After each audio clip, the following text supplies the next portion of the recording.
Para Esquerra Unida esta ordenanza va más allá y se incluye una casuística de actividades, de actuaciones que hasta ahora se venían realizando y que no requerían de ningún tipo de autorización administrativa o de comunicación previa, que a partir de ahora sí que se van a producir.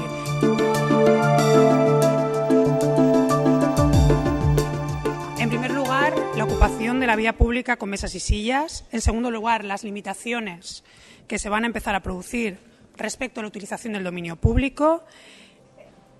Y, por último, entendemos que una cuestión tan compleja como es la de la utilización de espacios tan emblemáticos como es la Plaza de la Virgen y la Plaza del Ayuntamiento no se pueden resolver en una disposición adicional, y más si tenemos en cuenta el carácter tan extenso y tan exhaustivo de esta ordenanza.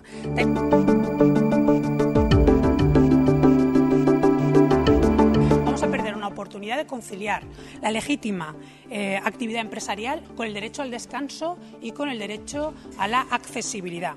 Yo no conozco ninguna norma, ni a nivel municipal, ni autonómico, ni estatal, ni europeo, que priorice los derechos de un objeto, como es una mesa y una silla, por delante de los derechos de las personas. Los 30 días de comunicación previa con respecto a las mesas informativas. Nos parece un plazo absolutamente exagerado que para poder poner una mesa informativa en la ciudad de Valencia se tenga que comunicar con 30 días. Y tampoco compartimos la solución que se le da en esta disposición adicional al uso de estas plazas. Entendemos que se tiene que garantizar, al igual que se garantiza el uso de espacios públicos municipales por parte de la ciudadanía, con criterios objetivos, la utilización de estas plazas y no dejarlo exclusivamente al criterio político del gobierno de turno.